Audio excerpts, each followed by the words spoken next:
Hey guys, Dimension Jump. Today I'll be doing my top 5 favourite types from the Pokémon series.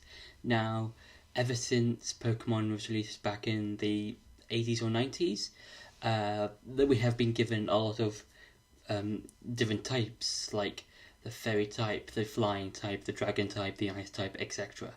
And with those types comes various Pokemon different specific types, like Charizard being a Fire Flying type, Pikachu being an Electric type, and various other Pokemon that all have different typings and all fit their typings in a specific way. And for this list, I'll be going over some of my favourites as well as putting a one of my favourite Pokemon from the particular type. So yeah, so for number 5 is the Fire type. Now, what I like about the Fire type is that one, I think it's a really interesting. I think it's a really cool type, and also I think a lot of the Pokemon that have come from the Fire typing all have interesting designs, as well as a secondary typing is quite cool, because I feel like if you put Fire with a different typing, it can really help, or like basically can help it in a certain way. For instance, one of my favorite Fire types is Infernape, mainly because he was my favourite starter Pokemon, and the reason for this is because Infernape is part fighting type, and yeah, with that particular typing, I think it helps Infernape in a way, because with the fighting type, it can help the Fire type out, his Fire typing out with Rock type, and yeah, basically that. With Rock type, with this which is a Fire weakness, and yeah, I feel like that's really cool, because like Fire typing, it has a lot of it has various weaknesses, like it's got rock, ground, water. Then I think that's it. And with the fighting type, it gets rid of one of those weaknesses and kind of turns into a resistance in somewhat. And yeah, I would say it can really help just make or break the Fire type if you've got like another typing. But I think it's just an interesting way of just having. I think the Fire type is at its best when it's given another typing to help it out with, something like that. So yeah. For number 4 is the Fighting type. Now, like with the Fire type, I feel like the Fighting type can be really useful when it comes to when it's got another typing attached to it. So like, for instance, Lucario, with it being a fighting Steel type, you've got, who else is has a dual typing? Is it a fighting type? Oh, again, Infernape Fire, or basically the Fire style is from Generation 3, 4, and 5, all of them being a Fire fighting type, even though it kind of gets boring when it came to Gen 5.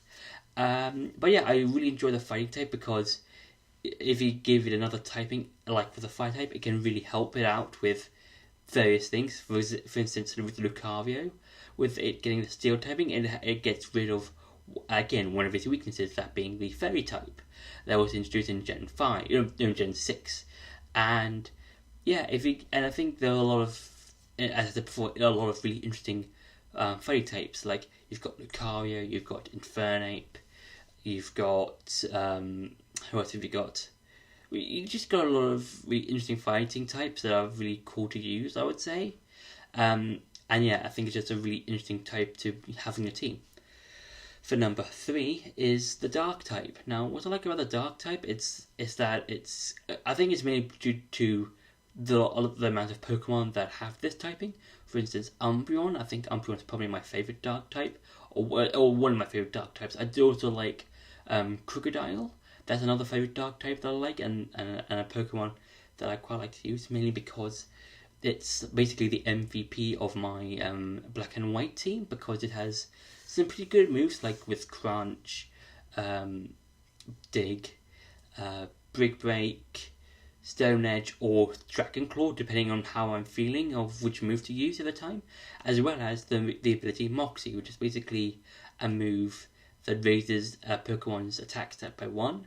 So yeah, so that's what I think. Again, another reason why I like the Dark type, mainly because of Crocodile. But again, Crocodile, in terms of its design and the Dark typing, it fits him really well because he's also part ground type, which helps him resist electric types, even though that means he's weak to grass, water, and ice, as well as fighting. But it's good against psychic types as well as ghost types. So yeah, I think, and also with Umbreon, I do like how it has the sort of like yellow circle lights on it. Part of its body is like its head, its body, its ears, its tail. It's just a really cool, interesting type, and I think it's really cool. And also in Japanese, from what I've heard, it means evil, the evil typing. So I think that's really an interesting little fact that you might not have known.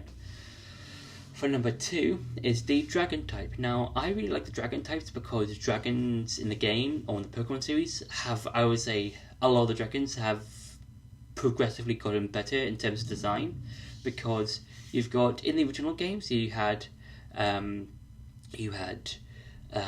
just mainly the Dragonite line, so Dratini, Dragonair, and Dragonite. But then, as the course of the games carried on, we got more and more dragon types, with one of my favourites being Garchomp. I think out of all the dragons, that's possibly my favourite dragon type, mainly because it's part ground type and its design it's basically a land shark, and that's really cool, and just an interesting design of like, oh, what if we had a shark but on the land? That's something quite cool.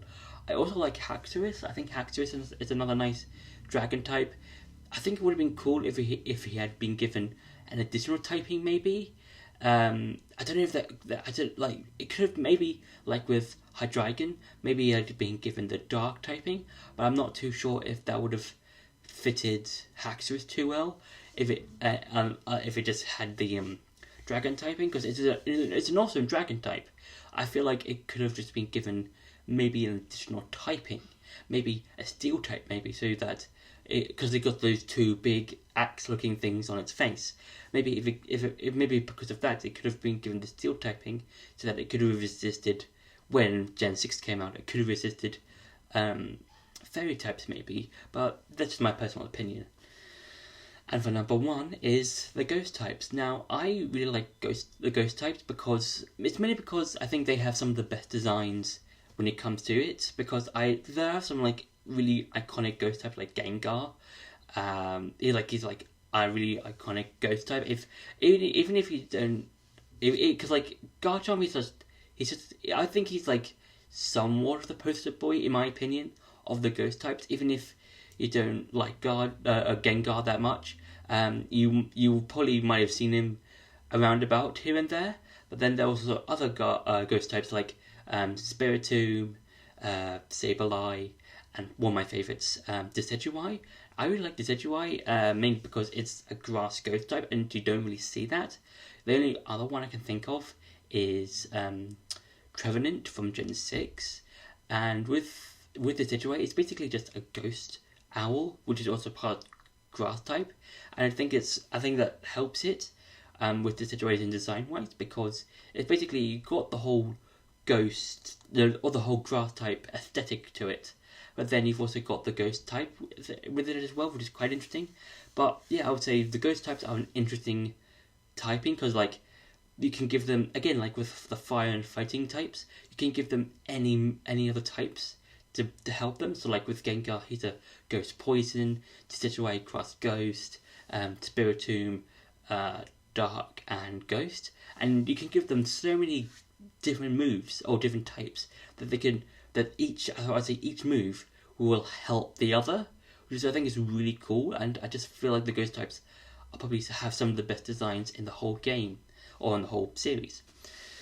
So that's been my top 5 favourite types from the Pokemon series. I hope you enjoyed this video. Don't forget to like, share and subscribe, and I'll see you in the next video.